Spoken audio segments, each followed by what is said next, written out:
भारत ने आतंकवाद के खिलाफ अपनी मजबूत नीति को वैश्विक मंच पर प्रस्तुत करने और पाकिस्तान के आतंकवादी मंसूबों को बेनकाब करने के लिए बड़ा कदम उठाया है। इसके तहत 7 सर्वदलीय प्रतिनिधिमंडलों को 33 देशों में भेजने का फैसला किया है, जिसकी शुरुआत आज यानी 21 मई से हो गई है। आज 2 डेलीगेशन की रवानगी हुई है। पहला डेलीगेशन जेडीयू के कार्यकारी अध्यक्ष संजय झा के नेतृत्व में Japan, Indonesia, Malaysia, south Korea और सिंगापुर का दौरा करेगा।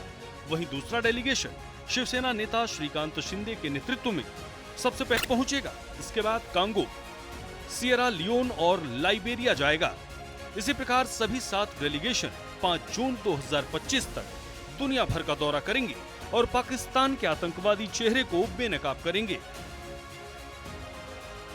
इस अभियान का मकसद पहलगाम आतंकी हमले और ऑपरेशन सिंदूर के बाद भारत की आतंकवाद के प्रति जीरो टॉलरेंस नीति को दुनिया के सामने रखना है। लेकिन आतंकवाद के खिलाफ केंद्र सरकार की तैयारी और सर्वदलीय शिष्टमंडल पर कांग्रेस नेता ने सवाल उठा दिए हैं। कांग्रेस महासचिव जयराम रमेश ने कहा कि सरकार डोजियर तैयार कर रही है और कूटनीतिक सर्वदलीय शिष्टमंडल विदेश में भेज रही है। बीजेपी इस मामले में राजनीति कर रही है और ध्यान भटकाने की कोशिश कर रही है।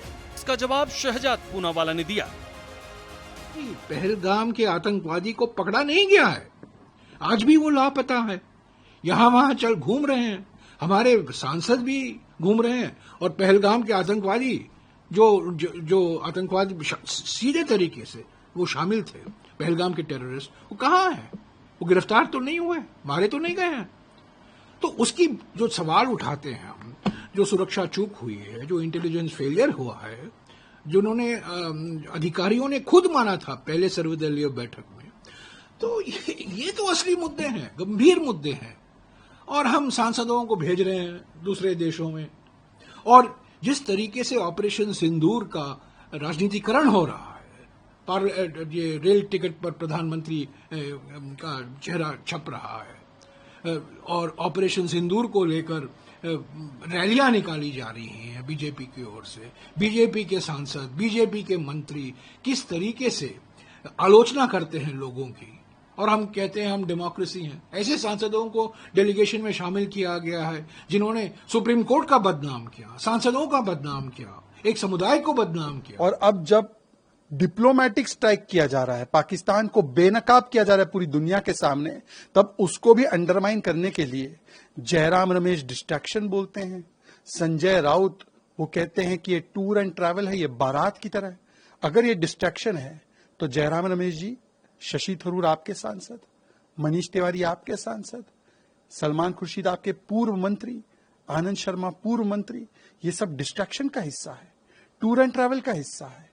कनिमोड़ी जी एक डेलीगेशन लीड कर रही है, सुप्रिया सुळे जी डेलीगेशन में है। क्या ये सारे लोग डिस्ट्रैक्शन का हिस्सा है या टूर एंड ट्रैवल का हिस्सा है? मतलब कांग्रेस पार्टी देखिए कितना छटपटा रही है कि पाकिस्तान कहीं जाके बेनकाब ना हो जाए अंतर्राष्ट्रीय मंच पर। इसीलिए जयराम रमेश जो है ऐसे बयान देते हैं, अगर कान खोलकर आंख बंद करके ये बयान सुना जाए तो आपको लगेगा कि क्या ये बयान किसी भारतीय विपक्षी दल का आ रहा है या ये बयान डीजी आईएसपीआर दे रहा है। और जयराम रमेश जी, आपके प्रिय प्रिय मित्र श्रीमान चिदम्बरम जी, वो तो कहते हैं बहुत अच्छा कदम है कि डिप्लोमेटिकली पाकिस्तान को एक्सपोज करने के लिए ऑल पार्टी डेलीगेशन भेजा जा रहा है। आप एक बार काम कीजिए, आप चिदम्बरम जी से कंसल्ट कर लीजिए, वो तो आपसे सीनियर भी है और आपके प्रिय मित्र भी बताए जाते हैं।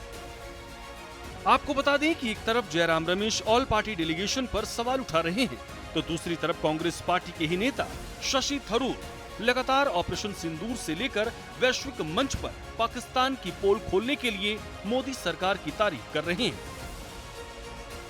वहीं इस डेलीगेशन में जाने वाले तमाम नेता ऐसे भी हैं जो इंडिया गठबंधन के हैं, जिनका साफ तौर पर कहना है कि ये समय मिलकर आगे बढ़ने का है और पाकिस्तान के आतंकवादी चेहरे को बेनकाब करने का है।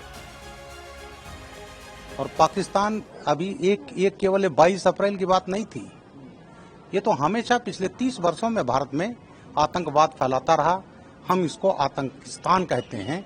और जो तमाम बड़ी बड़ी घटनाएं की, 26/11 मुंबई, उत्तर प्रदेश में हमारे सीआरपीएफ अटैक, हमारे साइंटिस्ट पर 2005 में हमला बंगलौर में, बड़ी बड़ी घटनाएं। उसके बाद जब उरी का हुआ तो मोदी जी हैं उस पर, हम लोगों ने उनके निर्देश पर सर्जिकल स्ट्राइक हुआ।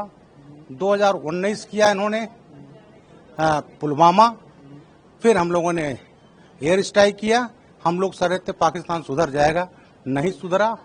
फिर 22 अप्रैल को जो नृशंस इन्होंने 28 लोगों की हत्याएं की, उसके बाद ऑपरेशन सिंदूर चला। हमारा केवल टारगेट था उनके आतंकी ठिकाने, उनको हमने बर्बाद कर दिया। लेकिन हम जानते थे कि पाकिस्तान अपनी हम तो नहीं कर रहे। हम हमारे ऑल पार्टी मीटिंग में जब हम मिले थे तब सबका तय हुआ था कि हम कोई भी भारत के खिलाफ या सरकार के खिलाफ अभी कुछ नहीं बोलेंगे। जब डिबेट होगी, और पवार साहब ने भी कहा था ये वक्त नहीं है पार्लियामेंट सेशन लेने का, 2-3 महीने के बाद एक बार ये सब एमईए की पूरी एक्टिविटी, ये पूरा ऑपरेशन सिंदूर खत्म हो जाएगा, उसके बाद ही पार्लियामेंट में चर्चा होनी चाहिए। अभी वी आर इन ऑपरेशन चल रहा है, तो इसके बीच में हम किसी ने भी। बहरहाल जिस प्रकार से देश की सेना सरहद पर लगातार पाकिस्तान के नापाक मंसूबों का करारा जवाब दे रही है, आतंकी ठिकानों को ध्वस्त कर रही है, उसे पूरी दुनिया फटी आंखों से देख भी रही है।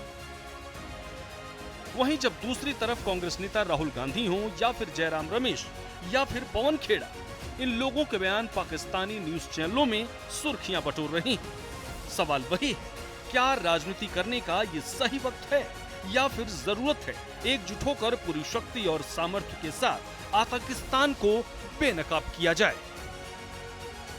ब्यूरो रिपोर्ट, सूर्या समाचार।